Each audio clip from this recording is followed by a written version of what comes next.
ምዕራፍ 4 ላይ ስንሄድ ምዕራፍ 4 በዋነኝነት የጠብና የክርክር መንስኤዎች ምንድናቸው ብሎ ቅዱስ ያዕቆብ ይነግራቸዋል። ምክንያቱም በመላው ዓለም ተበትነው የነበሩ ክርስቲያኖች መሃል ላይ ያለ ትልቁ ችግር የነበረው ክርክራቸው አንደኛ በውስጣቸው ያለው ምኞት ነው። ሁለተኛው ደግሞ ገንዘብ ወዳድነት መሆን ወይም ደግሞ በገንዘብ ውስጥ ያለ ክርክሮች በክርስትና መሃል ሲገቡ ወይም ደግሞ በክርስቲያኖች መሃል ሲገቡ መለያየትን እንደሚያመጡ በደንብ አድርጎ ያስቀምጣል ቅዱስ ያዕቆብ ማለት ነው። ስለዚህ ትልልቆቹ ውጊያዎች የሚባሉት የስጋ ምኞት፣ ገንዘብ መውደድ፣ ለስጋዊ ፍቃድ ራስን አሳልፎ መስጠት፣ እነዚህ በአንድ ክርስቲያኖች መሃል ሊገቡ የማይገቡ ትልቁ ችግር እሱ እንደሆነ ያስቀምጣል። ሌላው የዓለም ወዳጅነት፣ እግዚአብሔርን መጥላት፣ ለእግዚአብሔር አምላክ አለመታዘዝና ዓለምን መውደድ፣ በዓለም ውስጥ መግዘፍ፣ ለዓለም ራስን አሳልፎ መስጠት፣ እነዚህ ትልቅ የተባሉ ችግሮች እንደሆኑ የሚያይበት ነው። ሌላው ለእግዚአብሔር መገዛት፣ ንስሐን የተመለከተ ትምህርት ይሰጣል። ወንድም ላይ አለመፍረድ በዚሁ ክፍል ውስጥ እናገኛለን።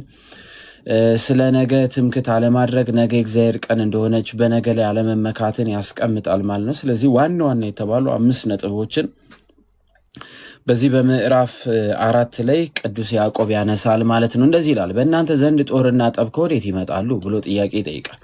ጦር ሲል መጣላት፣ ጠብ ሲል መከራከር፣ ልዩነት፣ መከፋፈል፣ ግሩፕ መሆን፣ እንደዚህ አይነት ነገሮች ማለት ነው።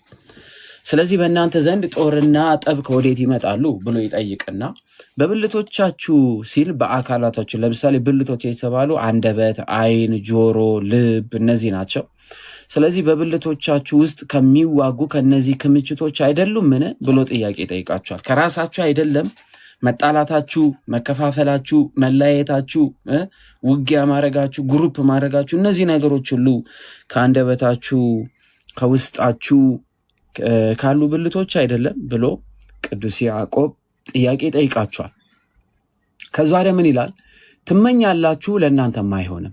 ትገድላላችሁ፣ በብርቱ ትፈልጋላችሁ፣ ልታገኙት አትችሉም። ትጣላላችሁ፣ ትዋጋላችሁ፣ ነገር ግን አትለምኑምና ለእናንተ አይሆንም በማለት ያስቀምጣል። ሰው በልቡ ክፋት ካለው፣ ሰው በልቡ ጥላቻ ካለው፣ ሰው በልቡ መለየት ካለው፣ ሰው በልቡ አንዱ ለአንዱ ያለው ፍቅር ከቀነሰ፣ አንዱ ለአንዱ ያለው ምሕረት ባዶ ከሆነ ብንለምን ብንጠይቅ እንዲደረግልን ብዙ ነገር ብንጠይቅ አይሆንም። ስለዚህ ይህንን ነው የሚናገረው ቅዱስ ያዕቆብ ማለት ነው።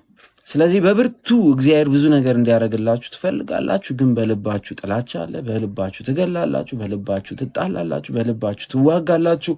በውስጣችሁ ባሉ በብልቶቻችሁ ውስጥ ባለ ክምችቶች ወይም ደግሞ የጥላቻ የመከፋፈል የመላየት ስሜት ውስጥ ሆናችሁ እግዚአብሔርን የምትለምኑትን የትኛውንም ነገር አታገኙም በማለት ያስቀምጣል። ለዚህ ነው ብዙ ጠይቀን እየሆነልን ያልሆነው። ትለምናላችሁ በምቾቶቻችሁም ትከፍሉ ዘንድ በክፉ ትለምናላችሁ አትቀበሉም በማለት ያስቀምጣል። በ4 ነጥብ ይዘጓል። የምንለምነውን ነገር እንዳናገኝ ትልቁ እንቅፋት የሆነው በልባችን፣ በሐሳባችን፣ በውስጣችን ያለው ክፉ ምኞት ነው ብሎ ቅዱስ ያዕቆብ ያስቀምጣል። ይቀጥልና አመንዝሮች ሆይ ዓለምን መውደድ ለእግዚአብሔር ጥል እንደሚሆን አታውቁምን በማለት ይናገራል። ሰው ለዓለም ሲገዛ አመንዝራ ሆኖ ይገዛል። እግዚአብሔር አምላክን ትቶ ለዓለም ሲሄድ እንደ አመንዝራ ይቆጠራል። ለእግዚአብሔር አምላክ አልገዛም ብሎ ዓለምን በወደደበት ቅጽበት፣ ለዓለም በሆነበት፣ ዓለምን ባከበረበት ቁጥር፣ ከእግዚአብሔር ሕግ ወጥቶ ለዓለም በተገዛበት በዛች ቅጽበት ውስጥ እግዚአብሔር አምላክ ላይ አመንዝሯል። ለዚህ ነው በዚህ በትንቢተ ኤርምያስ ላይ አይታችሁ ከሆነ እኔ ወደድኩሽ እንደ ሚስት ያየሁሽ፣ አንቺ ግን በላይ ላይ አመነዘርሽ እያለ የይሁዳን ከተማና ኢየሩሳሌምን እግዚአብሔር አምላክ የሚቆጣት በላይሽ ላይ ማታ አመጣለሁ፣ በውስጥሽም ያሉት ይሞታሉ እያለ እግዚአብሔር አምላክ ኢየሩሳሌምንም እንዲሁም ደግሞ የይሁዳን ከተሞች የሚረግመው። በነገራችን ላይ ኢትዮጵያ መስቀልቅሏ ወጥቷል። እንደምታዩት በየቦታው ጦርነት ነው፣ በየቦታው ለቅሶ ነው፣ በየቦታው ሞት ነው፣ በየቦታው ድንኳን ነው፣ በየቦታው ማልቀስ ነው። የአየር ሁኔታ ተቀያየረ። አብዛኛው ገጠር አሁን ዝናብ የለውም፣ መሬት ባዶ ቀርቷል። ሰው ደንግጧል። ዝናብ ቢመጣም የሚታወቀውን አይነት ዝናብ አይደለም። ክረምት አይደለም። ስሙ አትስሙ አላውቅም፣ ግን ኢትዮጵያ ውስጥ ያላችሁ ታዝባቸዋል። ለምድር ስንል ምድር አመንዝራለች። እግዚአብሔር አምላክ ደግሞ ምድር አልታዘዝ ስትለው፣ የሚወዳት ከተማ አልታዘዝ ስትለው በብዙ ይቀጣል። በብዙ ወጣቱ አይምሮ ማገናዘብ ጎሎታል፣ አስተውሎት ተነጥቋል፣ እድሜ ወደ ታች ወርዷል፣ ሽምግልና መከበር ያልተያዘባት ሀገር ሆናለች። ሁሉ ነገር ቀላል ሆኗል። መሰረት መናድ በጣም ቀላል ሆኗል። ሰውን እንደፈለጉ መሳደብ፣ መናገር፣ ማንጓጠጥ፣ ማንቋሸሽ መብት ሆኖ ተይዞባታል ሀገሪቷ። በየቦታው እግዚአብሔር አምላክ የሚጠላው ነገር ሁሉ ምድሪቷ ላይ እየተደረገባት ነው። ስለዚህ እቺ ምድርም ሆነች ዓለም በዚህን ሰዓት ላይ እግዚአብሔር አምላክን ወደ መርሳት የሄደበት ጊዜ ነው። ስለዚህ እግዚአብሔር አምላክን የረሳ ምድር ደግሞ ቅጣቱ እንደነ ኖህ ዘመን ይሆናል ማለት ነው። ምንም በውሃ ጥፋት ባንጠፋ እስራኤል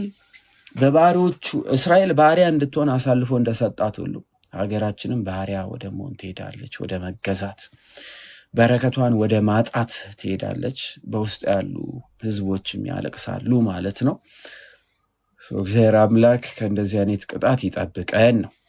ለዚህ ነው አመንዝሮቹ የዓለምን መውደድ ለእግዚአብሔር ጥል እንዲሆን አታውቁምን? እንግዲህ የዓለም ወዳጅ ሊሆን የሚፈቅድ ሁሉ የእግዚአብሔር ጠላት ሆኗል በማለት ሰው ዓለምን በወደደበት በዛ ቅጽበቱ የእግዚአብሔር ጠላት እየሆነ ይቀጥላል ማለት ነው።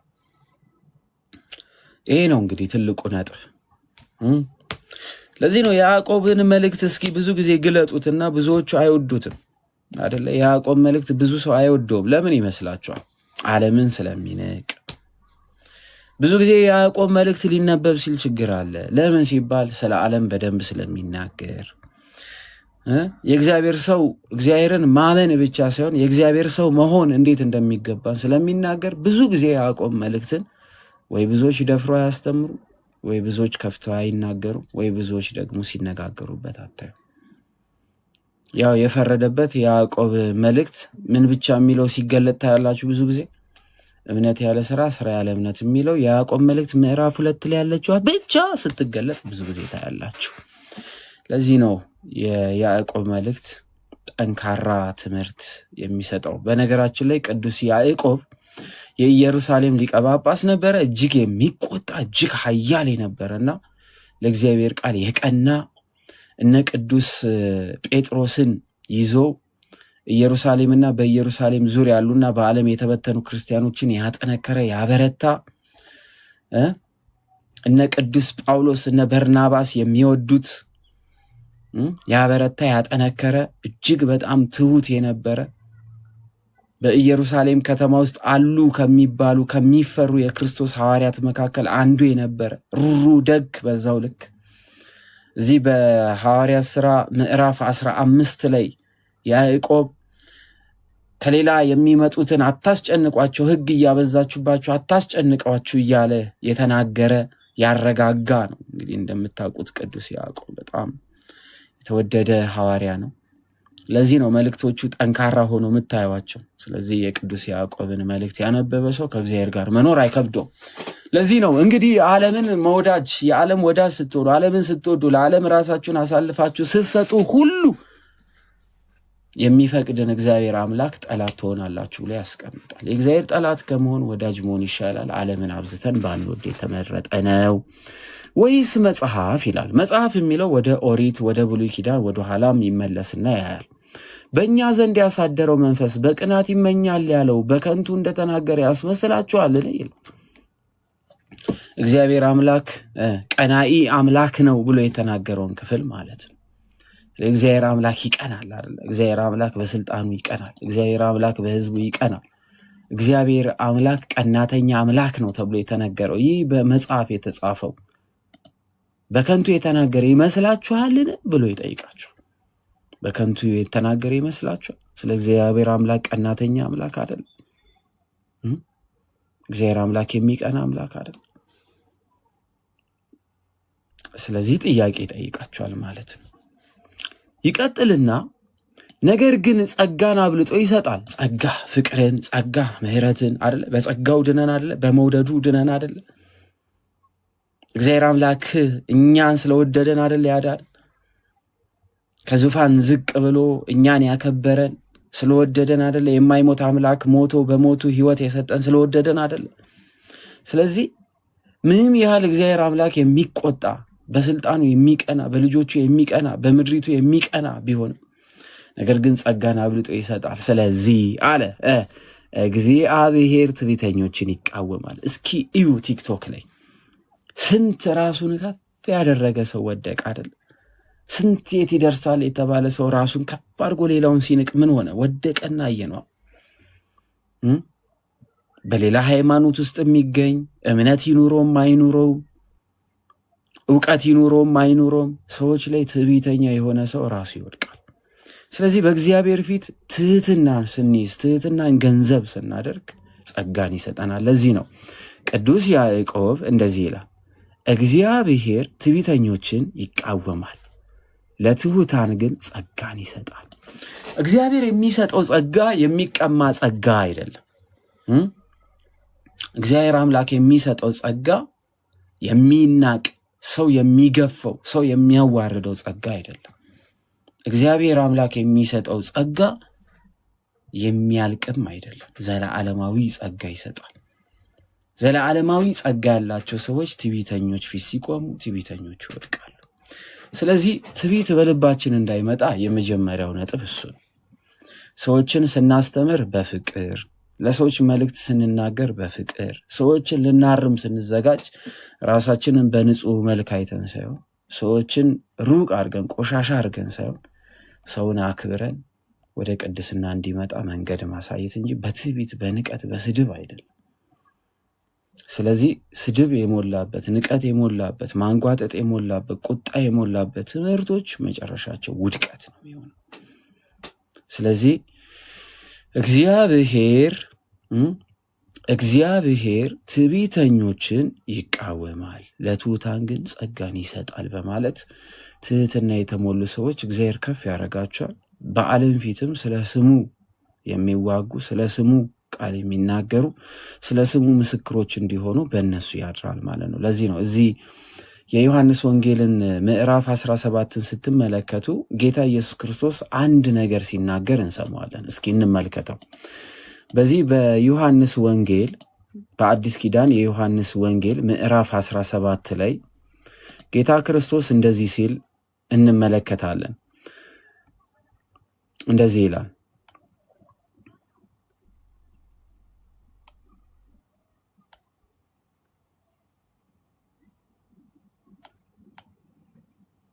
ይኸውላችሁ እንደዚህ ብሎ ይናገራል። ኢየሱስ ይህን ተናግሮ ወደ ሰማይ ዓይኖቹን አነሳና እንደዚህ አለ፣ አባት ሆይ ሰዓቱ ደርሷል።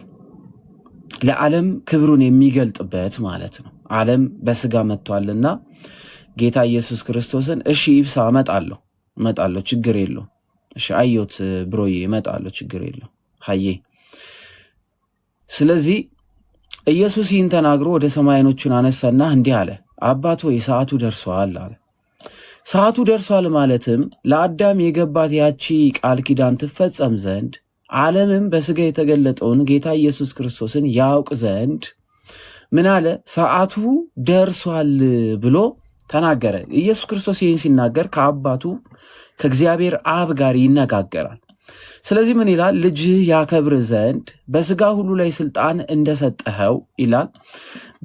ልጅህ ያከብር ዘንድ ማለቱ የአብን ክብሩን በምድር ገልጧልና አብ በሰማይ ያለ አባት እንደሆነ፣ ዓለምን ሁሉ በቃል እንደፈጠረ፣ የዓለም ፈጣሪ ሁሉ እንደሆነ፣ የአብ ክብሩ የወልድ ክብር እንደሆነ፣ የወልድ ክብር የመንፈስ ቅዱስ ክብር እንደሆነ፣ ለዘላለም ያለ እንደሆነ፣ ከአብርሃም በፊት የነበረ እንደሆነ፣ ዓለምን ሁሉ የመራ እንደሆነ፣ ሕግጋትን ሁሉ የሰራ እንደሆነ አብን ገልጦ አስተምሯልና ልጅ ያከብር ዘንድ በስጋ ላይ ሁሉ ስልጣን እንደሰጠው ሲል በስጋ ላይ ማለት ወልድ ፍጹም ሰው ሆኖ ያ ሰውነቱ የወልድ ሰውነት ሆኖ ያ ማለት የወልድ ሰውነት ማለት በደንብ አድርጋችሁ እየሰማችሁ የወልድ ሰውነት ማለት ወልድ ስጋ ሆኗልና ይህ ከማርያም የነሳው ስጋ የወልድ ስጋ ሆኗልና። ምክንያቱም ወልድ በስጋ ያልነበረ ቢሆንም ከመቤታችን ሲወለድ ግን ፍጹም ስጋን ፍጹም ነፍስን ነስቷልና ያ ስጋ ያ ነፍስ ምንም የሰው ልጅ ወይም ደግሞ የፍጡር ስጋ ቢሆንም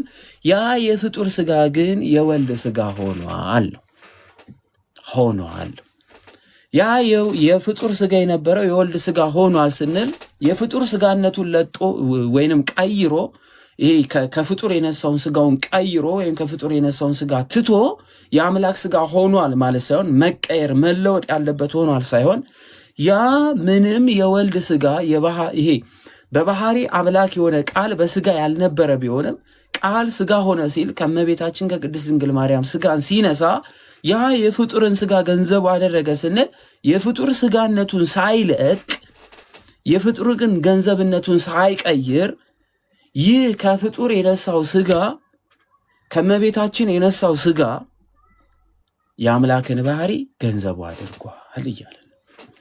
ስለዚህ ነው ልጅ ያከብር ዘንድ በስጋ ሁሉ ላይ ሲል በፍጥረት ላይ ሁሉ ስልጣን እንደሰጠው ሲል የሰው ልጅ ተብሎ ተጠርቷልና በሰው ልጆች ላይ ሁሉ ስልጣን አለው። ምንም በስጋ ቢገለጥ ምንም የሰው ልጅ ብለን ብንጠራው መለኮታዊ ባህሪውን የተወ ወይም የቀየረ ወይም ደግሞ የተወ ወይም ደግሞ የጠፋበት አይደለምና ስለዚህ ጌታ ኢየሱስ ክርስቶስ በስጋ ሁሉ ላይ ስልጣን እንደሰጠው ከዛ ወዲያስ ለሰጠው ሁሉ የዘላለም ሕይወት ይሰጣቸው ዘንድ ልጅህን አክብረው በማለት ይናገራል። አይሁዳኖች በስጋ ስለተወለደ በስጋ ስለተመለከቱት እያደገ ስለመጣ ስለተራበ ተጠማ ደከመ ተብሎ ስለተነገረ ለመካከላቸው ስላደገ በስጋ ስላዩት በጠባብ ደራስ ስላዩት ዘመን ስለቆጠሩለት እድሜ ስለቆጠሩለት ኢየሱስ ክርስቶስ ምን ብሎ አያምኑም ነበረ? አምላክ ብሎ አያምኑም ነበር። ስለዚህ ምን ይላል? ለሰጠው ሁሉ የዘላለም ሕይወት ይሰጣቸው ዘንድ ልጅን አክብረው ካለ በኋላ እውነተኛ አምላክ ብቻ ይሆን ከአንተ የላከውም ኢየሱስ ክርስቶስን ያውቁ ዘንድ ይቺን የዘላለም ሕይወት ናት ብሎ ያስቀምጣል። እስቲ በደንብ እንትን አርጉት። ሪፖርት ላይ ነን ያለ ነው። ኮፒ ሊንክ አርጉት ባካችሁ። እኔ ላደርገው የሰጠኝን ስራ ፈጽሜ በምድር አከበርኩ አለ።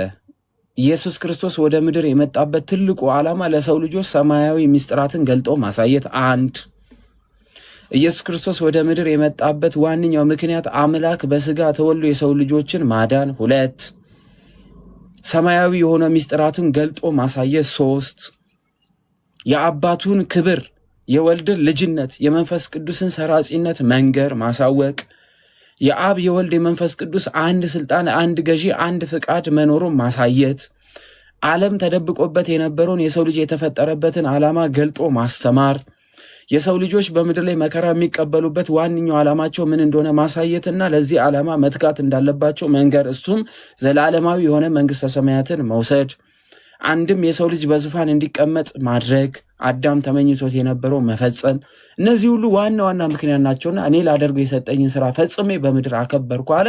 ከዛስ አሁን አባት ሆይ ዓለም ሳይፈጠር በአንተ ዘንድ በነበረኝ ክብር አንተ በራስ ዘንድ አክብረኝ አለ።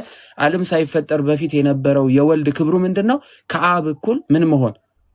ምስጋና መቀበል፣ ከአብ እኩል የነበረ መባል፣ ከአብ እኩል ምን ማለት? ዓለምን ሁሉ ፈጥሮ የሚያሳልፍ መሆኑ መግለጥ። ስለዚህ በስጋ ያዩት ሁሉ ይህን ክብሩን ነስተውት ስለነበረ ይህን ክብሬን ግለጥና አሳያቸው በማለት በስጋ ስለመጣ የኔን ክብሬ የምትገልጥ አንተን እኔ አንተን እንደገለጥኩ አንተ እኔን ግለጠኝ በማለት ጌታ ኢየሱስ ክርስቶስ ሞትን ድል ነስቶ ሕያው አምላክ መሆኑን ያሳያቸው ዘንድ አባቱ ጋር ያለውን አንዲት ፍቃድ ሊጠቀም ይናገራል ማለት ነው። ሊገልጥ ይናገራል። አብ እርሱን ይገልጠው ዘንድ ወልድ ደግሞ እሱን ገልጦታልና። ምክንያቱም ጌታ ኢየሱስ ክርስቶስ እኔ የሰው ምስክር አያስፈልገኝም፣ ስለ ራሴ የምመሰክር ምስክርነቴ ተቀባይ የለውም፣ ስለ እኔ የሚመሰክር እርሱ እውነተኛ የታመነ ነው፣ እርሱም አባቴ ነው ብሎ ተናግሯልና። አብም ከሰማይ በመሆኑ ይህ የምወደው ልጄ እርሱ ነው በማለት ተናግሯልና። እርሱ የሚላችሁን ሁሉ ስሙ ብሎ ተናግሯልና። ወልድ ራሱ ደግሞ እኔና አብ አንድ ነን በማለት ተናግሯልና። አብ በእኔ እንዳለ እኔ በአብ አለው፣ አብ የሚሰራውን ሁሉ እኔ እሰራለሁ በማለት ተናግሯልና። የራሴን ፍቃድ ላደርግ አልመጣሁም የአባቴን ፍቃድ ሲል የራሴ ፍቃድ ብዬ የምነጥላት ፍቃድ የለችም፣ የአባቴ ፍቃድ የኔ ፍቃድ ናት፣ አንዲት ፍቃድ ናት ብሎ ሲናገር ይህን ሁሉ አልሰሙትም ነበርና ይህን ተናገረ ማለት ነው። ስለዚህ ከዓለም ለሰጠኝ ሰዎች ስምን ገለጥኩላቸው፣ ያንተ ነበሩ ለእኔም ሰጣቸው፣ የአብ የሆኑ ሁሉ የወልድ ናቸው። ስለዚህ ቃልን ጠብቀዋልና የሰጠኝ ሁሉ ከአንተ እንደሆኑ አሁን ያውቃሉ። ስለዚህ የሰጠኝ ቃል ሰጥቻቸዋለሁና እነርሱም ተቀበሉ፣ ከአንተም ዘንድ እንደወጣው በእውነት አወቁ፣ አንተም እንደላከኝ አመኑ። ከአንተ ዘንድ የወጣው ማለት የሚወጣው መንፈስ ቅዱስ ነው። ወልድ ተወለደ ነው ምንለው። መውጣት እንዴት ነው የሚሆነው? ወልድ ወጣው ብሎ እንዴት ይናገራል ስንል አብ አስገኝ ስለሆነ ቃል ከልብ ይወጣልና ነው። መንፈስ ቅዱስ ከልብ ይነሳልና፣ መንፈስ ቅዱስ እስትንፋስ ነው፣ በአብ ውስጥ ይኖራልና ከአብ ይወጣልና። ነገር ግን ቃል ከልብ ይገኛልና ወጣው ማለቱ የልብ መገኛ መሆኑን፣ ቃል የልብ መገኛ መሆኑን ሲናገር ነው። ስለዚህ ከልብ ተወልጃለሁ ቃል ወጣው ሲል ቃል ተወለደ እንላለን።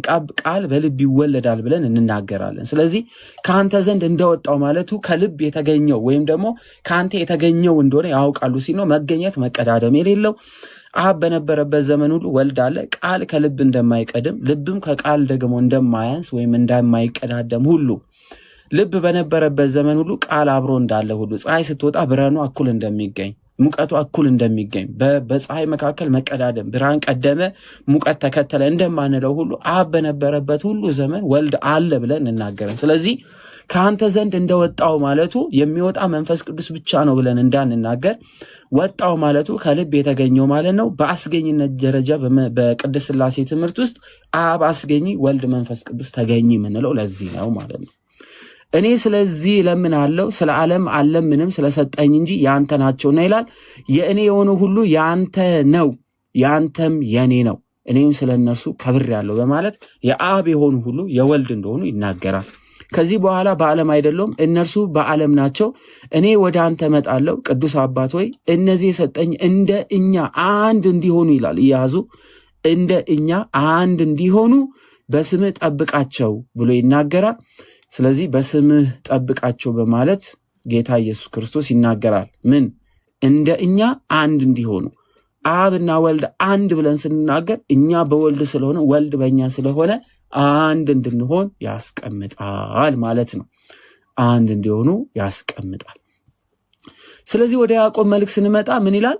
ነገር ግን ጸጋን አብልጦ ይሰጣል። ስለዚህ እግዚአብሔር ትዕቢተኞችን ይቃወማል፣ ለትሑታን ግን ጸጋን ይሰጣል በማለት ይናገራል። ሁላችን በወልድ ስንሆን የአብ ነን፣ የአብ ስንሆን የወልድ ነን፣ የአብ የወልድ ስንሆን የመንፈስ ቅዱስ ነን ማለት ነው። እንግዲህ ለእግዚአብሔር ተገዙ ብሎ ያስቀምጣል። እኛ የአብ እንድንሆን የአብ የሆነን ሁሉ የወልድ ስለሆነን፣ የወልድ የሆነን ሁሉ የአብ ስለሆነን፣ የአብ የሆነን ሁሉ የመንፈስ ቅዱስ ስለሆነን እንግዲህ ለእግዚአብሔር ተገዙ፣ ዲያብሎስን ግን ተቃውሙ ከእናንተም ይሸሻል በማለት ዲያብሎስን በተቃወምን ቁጥር ይሸሻል። ይህ ማለት አመፀኝነትን፣ አድመኝነትን፣ ክፋትን፣ ጥላቻን፣ መርገምን፣ ማሳደድን እነዚህን ሁሉ ስንቃወም ዲያብሎስ ከኛ ይሸሻል፣ እኛ የእግዚአብሔር እንሆናለን ማለት ነው። ወደ እግዚአብሔር ቅረቡ ወደ እናንተም ይቀርባል ይላል። እኛ ወደ እግዚአብሔር በቀረብን ቁጥር፣ ይቅር ባልን ቁጥር፣ መሐሪ በሆንን ቁጥር፣ ደግ በሆንን ቁጥር፣ ቸር በሆንን ቁጥር እግዚአብሔር ወደ እኛ እየመጣ እኛም ወደ እግዚአብሔር እየተጠጋን እንሄዳለን። ደግነትን፣ ርኅራኄን፣ ይቅርታን፣ መሐሪነትን፣ ቸርነትን፣ መስጠትን እነዚህን ስናቆም እኛን እግዚአብሔር ይርቀናል፣ ዲያብሎስ ይቀርበናል ማለት ነው። ስለዚህ ምንድን ነው እየቀረበን ያለው? ራሳችንን እንመልከት። ይቀጥልና እናንተ ኃጢአተኞች ብሎ ይናገርና እጆቻችሁን አንጹ። የሰው ገንዘብ የምንወስድ የምንበድል፣ ሰው ላይ ክፉ የምናረግ፣ ሰው የምንገድል የምናስገድል፣ ጥላቻን የምንዘራ ራሳችንን ጠብቅ። ሁለት ሐሳብ ያላችሁ እናንተ ይላል። አንዴ ከእግዚአብሔር አንዴ ከዓለም፣ አንዴ ለእግዚአብሔር አንዴ ደግሞ ለዓለም የምንገዛ ልባችሁ ምን በሉ አጥሩ፣ ለእግዚአብሔር ተገዙ ብሎ ቅዱስ ያዕቆብ ይናገራል። ተጨነቁና እዘኑ፣ አልቅሱ በማልቀስና በማዘን እንጂ ዝም ብሎ እግዚአብሔርን በማመን ብቻ ይህች መንግስት አትሰጥም። እምነታችን በስራ ሊገለጥ ይገባል። ተጨነቁ፣ እዘኑ፣ አልቅሱ፣ ሳቃችሁን ወደ ሐዘን ደስታችሁንም ወደ ትካዜ ይለወጥ ይላል። ዝም ብላችሁ አትደሰቱ። ዓለም በደስታ ውስጥ ሊሰርቀን ስለሚችል እዘኑ፣ አልቅሱ፣ አንቡ ብሎ ይጠይቃል። በጌታ ፊት ራሳችሁን አዋርዱ ከፍ ከፍ የሚያደርጋችኋል ይላል። እቺን ቃል ስትሰሙ ምን ትዝ ይላችኋል? እስኪ ምን ትዝ ይላችኋል? በጌታ ፊት ራሳችሁን አዋርዱ ከፍ ከፍ የሚያደርጋችኋል ብሎ ቅዱስ ያዕቆብ ሲናገር ይህን ቃል በአዲስ ኪዳን የመጀመሪያ ሰባኪ ነበረች። ገና ኢየሱስ ክርስቶስ በማኅፀኗ እያለ የተናገረች የእመቤታችን ቃል ትዝ አይላችሁ? የተዋረዱትን ከፍ ከፍ ያደርጋችኋል፣ የተናቁትንም ከፍ ያደርጋችኋል፣ ራሳቸውን ከፍ ከፍ ያደረጉትን ያዋርዳችኋል እያለች እመቤታችን አያችሁ። ወንጌል ገና ሳይሰበክ የአዲስ ኪዳን ትምህርት ገና ሳይጀመር እነ ቅዱስ ያዕቆብ እነ ጴጥሮስ ገና ወንጌልን ሳያዳምጡ ጌታ ኢየሱስ ክርስቶስ ወደዚች ምድር በስጋ ተገልጦ ሳይታይ ገና ስሙ ለዓለም ሳይተዋወቅ የመጀመሪያ ስሙን የሰማች በማኅፀኗ ከሦስቱ አካል አንዱን አካል ያሳደረች ፈቅዳ ማደሪያው ትሆን ዘንድ የተዘጋጀች ንጽሕት ቅድስት የሆነች እመቤታችን ምን አለች? ይህን ቃል ቀድማ ተናገረች። አይገርም? ለዚህ ነው ቅዱሳን ሐዋርያት ከጌታ ጋር 3 ዓመት ቢማሩ ራሳቸውን እስከ ሞት አሳልፈው ሰጡ። እመቤታችን 33 ዓመት ከልጇ ጋር ተነጋገረች። እነ ቅዱስ ጴጥሮስ እነ ቅዱስ ዮሐንስ በሰማይና በምድር ያለውን ክብሩን ቢመለከቱ ለጌታ ለኢየሱስ ክርስቶስ ተገዙ። እመቤታችን በማኅፀኗ የጌታን ምስጋና አዳመጠች። ምስጋናው የማይቋረጥበትን አምላክ ቅዱስ ቅዱስ እያሉ ስሉስ እያሉ ሲያመሰግኑ ተሰማች። በማኅፀኗ ምስጋናን አዳመጠች። በሰማይ በዙፋን የእግዚአብሔርን ክብር ተመለከተች። ከሦስቱ አካል አንዱን አካል ወልዳ ፈጣሪዋን የወለደች እናት ተባለች። የእመቤታችን ክብሯ እጅግ ትልቅ ነው። ለገባው፣ ለተረዳው፣ ንቀት ለሌለበት፣ ትዕቢት ለሌለበት ላስተዋለ እነ ቅዱስ ያዕቆብ ካስተማሩት ትምህርት በፊት አስቀድማ እሷ ተናገረች። አብን መሰለች። አብ ይህ የምወደው ልጄ ነው እርሱን ስሙት እንዳለ ሁሉ እመቤታችን በቃና ዘገሊላ ምድራዊ የሆነ የአዲስ ኪዳን ስብከትን ተናገረች። ልጄን ስሙት የሚላችሁን አድርጉ አለች። አንተ ሕያው የእግዚአብሔር ልጅ ነህ ብሎ ቅዱስ ጴጥሮስ ሲመሰክር ይህንን ሥጋና ደም አልገለጠልህ መንፈስ ቅዱስ ገለጠልህ እንጂ ብሎ ጌታ ሲነግረው እመቤታችን አስቀድማ እኔ ለጌታዬ ባሪያ ነኝ ብላ ተገዛች። የምትወልደው አምላክ እንደሆነ አመነች። ከዚህ በላይ ምን አለ? ስለዚህ የአዲስ ኪዳን ሰባኪ ቅዱስ ገብርኤል ተብሎ ይጠራል። የአዲስ ኪዳን ሰባኪ እመቤታችን ተብላ ትጠራለች። የአዲስ ኪዳን ሰባኪያን እነ ሐዋርያት ቅዱሳን ሐዋርያት ከመምጣታቸው በፊት እመቤታችን የጌታ የኢየሱስ ክርስቶስን ፍጹም የሰው ልጅ ተብሎ መጠራቱን መሰከረች፣ ሰበከች። ስለዚህ በጌታ ፊት ራሳችሁን አዋርዱ ከፍ ከፍ የሚያደርጋችኋል በማለት ቅዱስ ያዕቆብ ምን አለ? ዝቅ ያሉትን ከፍ የሚያደርግ አምላክ እንዳለን ነገረን ማለት ነው። ስለዚህ ራሳችንን ዝቅ የማድረግ ልምድ እንዲኖረን እግዚአብሔር አምላክ ይርዳን። ወንድሞች ሆይ እርስ በርሳችሁ አትተማሙ፣ ሐሜተኛ አትሁኑ። እንትና እንደዚህ እገሌ እንደዚህ እንትና እንዲህ ነው ምናምን አትበሉ። ሐሜት ይቅር በማለት ያስቀምጣል። ወንድሙን የሚያማ በወንድሙ የሚፈርድ ሕግ ያማል በሕግም ይፈርዳል በማለት ያስቀምጣል። ፈራጅ ይፈረድበታል፣ ሐሜተኛም በዛው ልኩ ዋጋውን ይቀበላል። ስለዚህ በእግዚአብሔር ፊት ዋጋችን እንዳንቀበል ከሐሜት የነጻን ከፍርድ የነጻን ሰው ላይ የምንፈርድ እንዳንሆን ልብስ አይተን እንዳንፈርድ ምግባር አይተን እንዳንፈርድ እግዚአብሔር ያርገን፣ ይቅር ባይ ያርገን። አይናችን በጎ አይን እንዲሆን ያርግልን፣ ጆሮአችን መልካም አይን እንዲሆን ያርግልን። በሕግም ብትፈርድ ፈራጅ ነህና ሕግ አድራጊ አይደለህም በማለት ሰዎች እንዳይፈርዱ ይናገራል። ሕግ የሚለው የኦሪትን ሕግ ነው።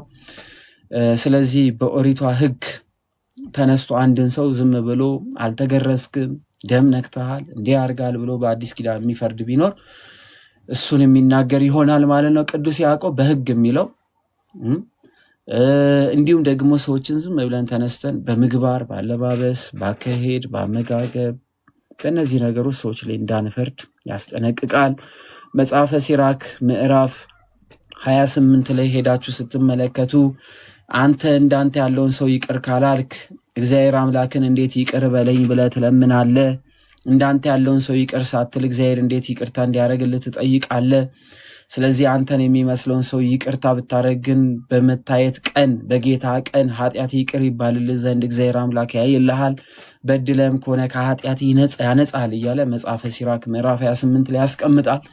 ስለዚህ ሁላችንም ይቅር ባይ፣ ደግ፣ ሩሩህ፣ ቸር እንድንሆን የማንፈርድ እንድንሆን ያስፈልጋል ማለት ነው። ሕግን የሚሰጥና የሚፈርድ አንድ ነው ብሎ ይናገራል። እሱም ሊያድን ሊያጠፋም የሚችል ነው። በሌላም ግን የምትፈርድ አንተ ግን ማነህ ብሎ ያስቀምጣል። ስለዚህ ሕግ አውጪ እግዚአብሔር ነው፣ ፈራጅም እግዚአብሔር ነው፣ ኮናኝም እግዚአብሔር ነው፣ አጽዳቂም እግዚአብሔር ነው፣ እውነተኛ ታማኝ ዳኛም እግዚአብሔር ነው። አንተ ግን ማን ስለሆንክ ነው የምትፈርደው ብሎ ያስቀምጣል። ማንንና ነው የምንፈርደው? ማንን? እኛ በሰው ንፈርድ ዘንድ ማንን? በዙፋን ያስቀመጠን ማንን? አጽዳቂም ኮናኝም ያደረገን ማንን ብለን ራሳችንን መጠየቅ ይኖርብናል። ቅዱስ ያዕቆብም ይጠይቃል፣ አንተ ግን የምትፈርድ ማነህ ብሎ ይናገራል። ስለዚህ በዓለም ተበትነው የነበሩ ክርስቲያኖች ብዙዎችን ይቅርታ ከማድረግ ይልቅ ይፈርዱ ነበረ። ከጉባኤያት መካከል ያባርሩ ነበረ። እጅግ በጣም አብዝተው ይቆጡ ስለነበረ ፈራጅ ያደረጋችሁ ማን ነው ብሎ ያስቀምጣል።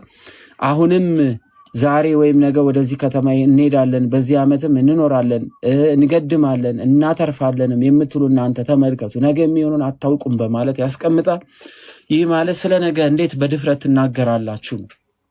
ነገ እመጣለሁ እንዴት ትላላችሁ? እግዚአብሔር ካለ እመጣለሁ ነው እንጂ የሚቀጥለው ቀን እንደዚህ አተርፋለሁ እንዴት ትላላችሁ? ነገ መኖራችሁን በምን ታውቃላችሁ? እግዚአብሔር ካለ በሉበት ነው። ስለዚህ እግዚአብሔር ካላለ በስተቀር የነገ ባለቤት እኛ አይደለንም። የነገ ባለቤት እግዚአብሔር ነው። ስለዚህ አሁንም ዛሬ ወይም ነገ ወደዚህ ከተማ እንሄዳለን፣ በዚህ ዓመት እንኖራለን፣ እንነግዳለን፣ እናተርፋለን የምትሉ እናንተ ተመልከቱ፣ ነገ የሚሆኑን አታውቁምና ህይወታችሁ ምንድን ነው ብሎ ይጠይቃል።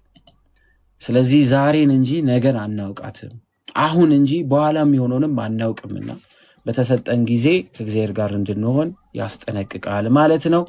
ጥቂት ጊዜ ታይቶ ኋላ እንደሚጠፋ እንፍዋለት ናችሁና በማለት ይናገራል። እንግዲህ ዛሬ ልንታይ እንችላለን። ነገር ግን ፀሐይ ስትወጣ እንደሚጠፋ ጤዛ ስለሆነ ዛሬ ያማረብን፣ ዛሬ ሞላልን፣ ዛሬ ሁሉ ነገር የተስተካከለልን ቢመስለን ነገ መልሰን የምንጠፋ ረጋፊ ነንና ስለ ነገ አታውቁም፣ አሁን ያላችሁ ጊዜ ተጠቀሙ ይላል። በዚህ ፈንታ ጌታ ቢፈቅድ በሉ፣ ጌታ ቢፈቅድ ብንኖር ይህን ወይም ያንን እናደርጋለን ማለት ይገባችኋል ይላል። እግዚአብሔር ካለ እግዚአብሔር መንግስት ወርሳለሁ፣ እግዚአብሔር ካለ የሚቀጥለው ቀን እንገናኛለን፣ እግዚአብሔር ቢፈቅድ የሚቀጥለው ቀን ይሄን ላደርግ አስቤያለሁ፣ እግዚአብሔር ቢፈቅድ ነገ እንገናኝ ይሆናል። ፒስ በቃ ነገ እንገናኛለን አንልም። ክርስቲያናዊ ንግግር አይደለም። ነገ ያንተ አይደላትም። እሺ እግዚአብሔር ካለ ነገ እንገናኛለን ወንድሜ፣ እንደዚህ ነው እንጂ ክርስቲያናዊ ንግግር በቃ ፒስ ነገ እንገናኝ፣ አየ በቃ ነገ በዚህ ሰዓት ጠብቀኝ እንዳቀር ምናምን አለመቅረቱን በምን አወቅ? አለመቅረታችን በምን እናውቃለን? ስለዚህ እግዚአብሔር ቢፈቅድ፣ ጌታ ቢፈቅድ፣ አምላክ ቢያደርግ፣ አምላክ ቢል እያለን መነጋገር ይኖርብናል። ይቀጥልና አሁን ግን በትዕቢት ትመካላችሁ፣ እንደዚህ ያለ ትምከት ሁሉ ክፋት ነው። ስለዚህ ነገ እንገናኛለን፣ አቦ ነገ እንዳትቀር ምናምን የምትሉ ቃላት ትዕቢቶች ናቸው።